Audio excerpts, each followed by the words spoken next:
You've been serving everyone, yet being served the least. Not anymore.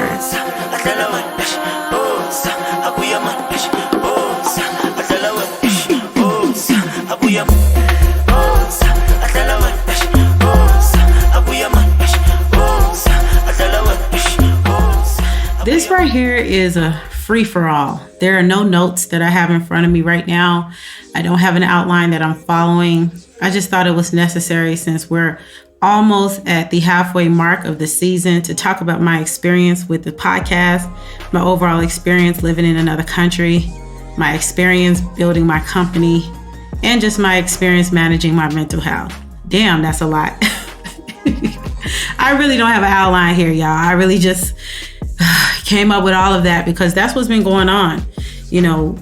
Just finished the interview with Dr. Ali, and had the interview with Dr. Susanna, and then I'm figuring out what topics I want to talk about to help inspire women. And this is some heavy work, y'all. I'm a woman who, again, I do have a community, but I still think about all the things that I feel like had to leave in order for me to be where I'm at.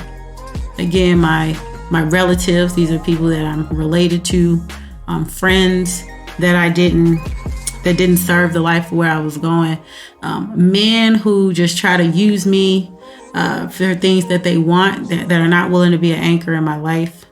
I think about all those things, even though I'm still showing up for myself and showing up for people. But like, when I tell you it's hard, it's lonely. Even me saying lonely, like, I have to change my thinking. Like, no, it's not lonely, it's alone. It's just a lot to deal with. And I know that there are a lot of women right now who want to get free, but the pathway to freedom is an alone journey. And also, as your stock is rising, because I believe my stock is rising, there just ain't a lot of people there. And so oftentimes, and I'm just going to be real transparent, I'm in my room at night and I'm a little sad. I'm a little sad because I truly, truly desire balance in my life. I truly desire companionship, family, community, and all these things that I'm saying that that you can have. I have that, but I'm still just in so much desire of more. I've been a single gal for quite a while, certainly lived in Los Angeles, and the majority of people is in Los Angeles, lonely and alone. And I was one of those people. And so I just had my 8-year anniversary, even though I'm not there in LA anymore. It's been 8 years of loneliness and being alone. But also, what I know about myself is, like my therapist said, I'm one of the most resilient and courageous people that she knows. And when she told me that, I wasn't really happy about it, because it's like, why do I have to be this strong? Why? I don't feel it. Sometimes I just want to be carried sometimes. I do. And in those moments, I have to use what I know to be true, is the strategies that I've created to affirm myself. Now I know with every high feeling, every low feeling, feelings pass. So if you have amazing time in your life, there'll be a moment where it won't be. It'll be bad. Or, when it's bad, you got to know that it's not going to last forever, But the only thing we can expect in life is for it to change. And these last, 3 years, and the changes that I've made, I have worked so hard. And I just wanted to do this episode because I wanted y'all to understand the emotion that I am in deep prayer about. I'm deep prayer asking God to give me what I need to continue to go on. My faith is so strong that even when I can't see the things that I'm asking for, I still show up. Everybody knows that my desire is to have my husband come and find me. Before I left LA, a large part of my prayers were, when I get on the plane, I want my life to be incredibly different. Change my life. Blow my mind. And it's only been like a few months. So, God, hurry up. But it's in His time. because what I know to be true is that his time is perfect time. In the last 3 years, he has shown me that life with him is better than life without him. Like, I believe that to the depths. That's why I continue on this journey. I know that sometimes it may look great on the outside, right? I'm traveling, I got money to do so. I'm helping people, I'm less reactive. But that don't mean that like the practices aren't as strong. Like when I say I have to get up and practice every morning with prayer, devotion, meditation, with what I eat, how I feel about myself. Nobody said it was going to be easy. I just know that I'm going to get better. And that's something I just want to encourage all the women out here going towards personal freedom. It's not going to be easy, but you're going to be so much better. And even though I sit here reflecting, just wanting to show up and just let you guys know the inside of this transformation, I'm so much better than I was 3 years ago. I was so broken. I had so much abuse in my life. I can't even count the many people around me who just didn't have my best interests at hand. I had people around me, but I was so lonely. I could think of so many examples of people who literally had a disregard for me.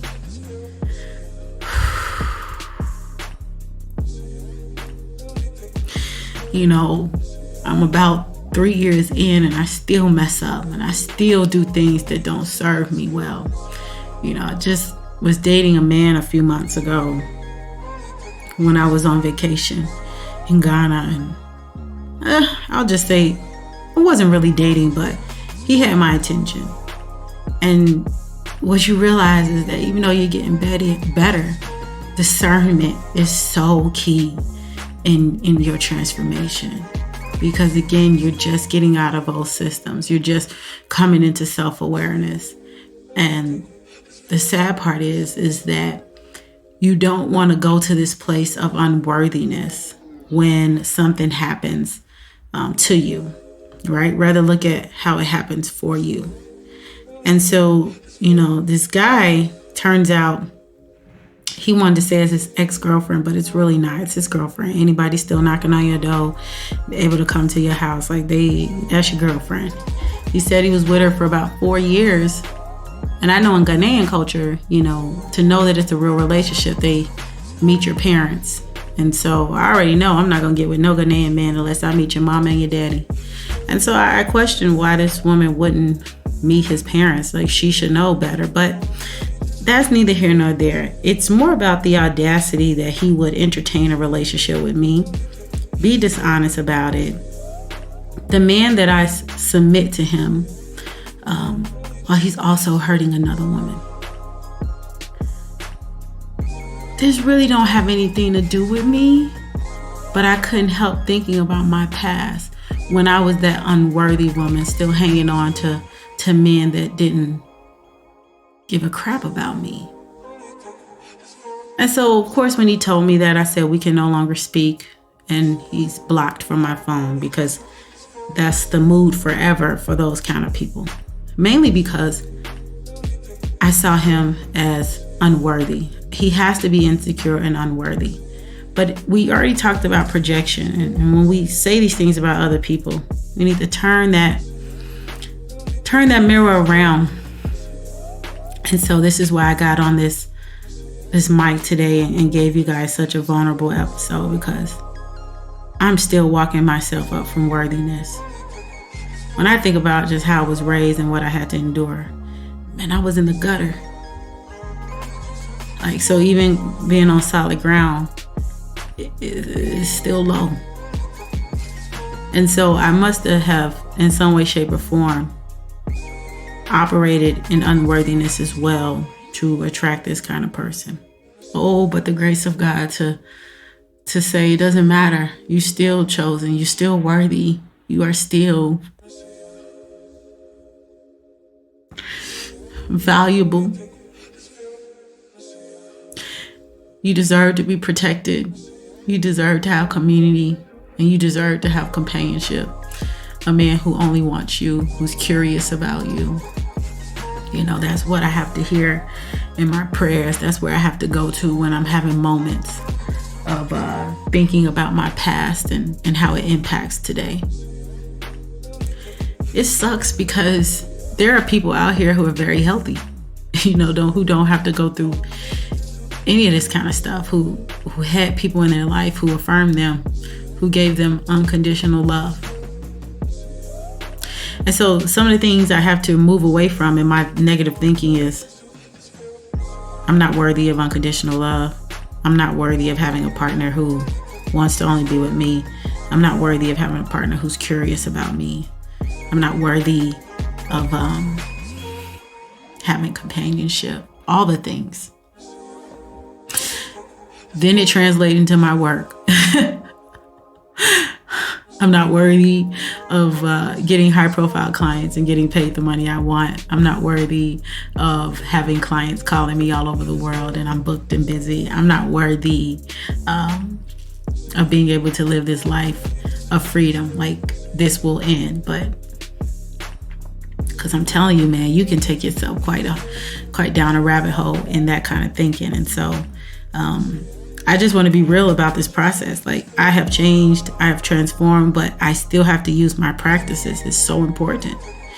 And so I always pray when I get up to operate in courage, because courage is exhibiting confidence even when you don't feel it. It's the ability to do it scared when you don't know the outcome. Give me the courage and the faith to show up and show out in my life. And so even now, this is incredibly vulnerable and transparent, but I just want y'all to know that every day I do this because I know my purpose and I'm relentless in walking in it every day. Some of the things I think about is, I'm in a country right now where the men, the customs and traditions are different. Why did God command me to come over here to these countries? Like, why? In the spirit of me wanting to have a husband who holds me in high regard. Why would you put me on a continent where this ain't the culture? But I still have to believe.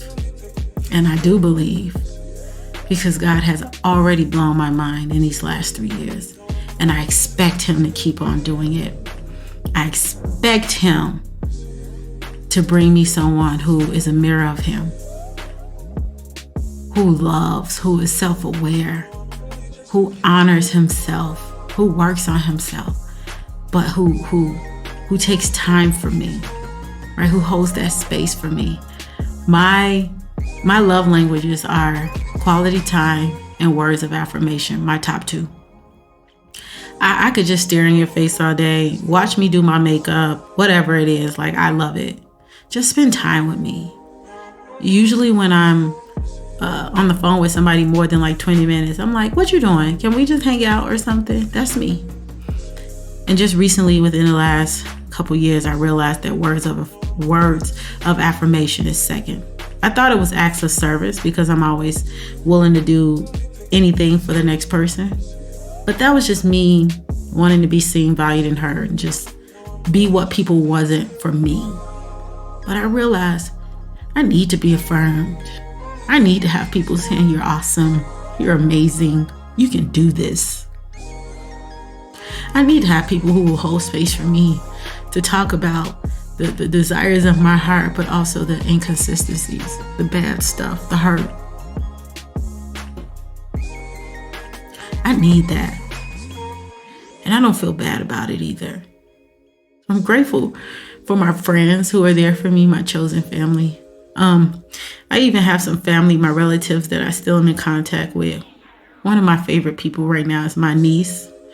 I have over 50 nieces and nephews, but this particular niece, she just turned 26 a couple months ago. And like, the way in which our relationship has fostered, I'm just so proud of us. She has a different mom, different, values, different systems. But what I realized as a young person, when she was a baby, one of the things I used to do with her, I remember her being had to be about 5 or maybe even less than that, or maybe a couple years older, but she was young. she would talk to me or I would talk to her. She asked me something, whatever it is. And I would bend down to the ground to talk to her because I wanted her to know that even though she was younger, that she didn't have to fear me, that I'm not a threat. And I wanted to show her at a young age that like, I respect you. And so I think about it and I think about like how we have a lot of differences, but she's the closest to me right now. She calls me the most. She cares about how my day is going. And I'm just so proud of her for showing up for herself and saying, hey, I'm tired of serving everyone yet being served the least. I'm tired of my dad. I'm tired of my granddad. You know, I'm tired of like men in my life hurting me. When she told me that, I was just like on the floor crying because I realized that's why I started this work. You know, at its core, at 19 years old, I wanted to help my nieces and nephews and just be a resource to them. And now at my age, almost 20 years later, like I'm seeing the impact of that on their life, and it saddens me. But I'm thankful and grateful that she knows how to pick up the phone, and this is a safe space for her. And I asked her, I said, I hope you know that I respect you and that I don't have to act like, you know, how people act who are older than you and exert their positional power. Like, I respect you. And she said, I know you do. And I'm overwhelmed at how our relationship has grown, and I love her, and I will continue to be there for her as long as she allows it, and for her to find her people who will continue to validate her and be there for her. But I'm saying all of this and I got tears in my eyes because it's a lot, you guys, it's a lot. But I will never go back to the life that I used to live. I will never go back. Like that place, I was so hopeless. I didn't have good relationships. I was being abused. I couldn't see a future for myself. My health was impacted. You know, I had depression. One of the things my dad says all the time is kids should be seen and not heard. And he still subscribes to that now. And so I know that he does not have the capacity to go to that emotional place with me. And I'm thankful that because spiritual grounding is core in my life, that I know where to go to be affirmed, to make meaning of the world, and to get grounded. So this is for all my women high achievers out there. I see you. I hear you. I value you. I am relentless in helping to transform you, to hold yourself in high regard, to get the confidence you need, to walk in your purpose. And you might as well make the most money you've ever made doing it. I get to do that. I get to live a life of freedom, living all over the world. I choose this so many times. I choose this. You must decide the first principle. I decided to get out of my own way, to be self-aware, to call a thing, but to also believe in myself. I'm radical in my beliefs. I'm radical in what the things that I ask God for. I call that enter the dreaming zone. That's principle number 2. Principle number 3 is everything you need is everything you have. Ladies, you don't have to do nothing else. You are already qualified. If you do nothing, you are worthy. It's just time for you to tap in. Freedom is yours, but you must decide. And then once you get on board with that, you just got to keep going. And I'm always in the middle of step 4 and step 5. Keep going is principle number 4. And principle number 5, don't be the trash can. Don't go back to that place of unworthiness. And if you do, know how to affirm yourself. I surely have created those strategies within Patent Leather Project. And if you are a woman who's looking to make informed decisions about your life, personally and professionally, Patent Leather Project, Latoya Deshawn is here for you. The most vulnerable podcast I've ever done. Thank you for allowing me the space to be seen. Thank you for valuing me. Thank you for holding space for me. And thank you for affirming me. If you get to this episode, please do not pass it without coming over to my socials, without sending me an email and letting me know how this has helped you out, or just your overall thoughts, what you're feeling. I want to know what you're feeling, okay? Your feelings matter, your thoughts matter, and what you believe about yourself matters. Do not pass this episode without passing through me. If you are in need of virtual coaching, personal coaching to help you change your life, know that you have someone who's been where you want to go, who's still showing up for themselves. info@patentleatherproject.com. For 12 weeks, 8 steps to get to freedom. I'm here for your transformation. I also help brands. I help them consult. I help them get in alignment. I help them enter the dreaming zone. If you are a brand who's looking to grow your business by working foundationally on your brand identity, info@patentleatherproject.com. I am everywhere on social media, Latoya Deshawn. Look me up. Look up my makeup work. I'm still a high-profile makeup artist to celebrity talent, to high-profile talent, personal makeup artist to high-profile talent. And you will be seeing me on your TV screen soon. What I'm feeling is only for a moment. God is going to blow my mind. He's already doing it. I choose him before anything else. My life has infinitely changed. I make the most money I've ever made. I'm confident. I do it scared even when I'm not. I'm courageous, the most courageous person I know. And I'm fully walking in my purpose. My hope is that you do the same. Black women, this was for you. I'll see you on the next episode.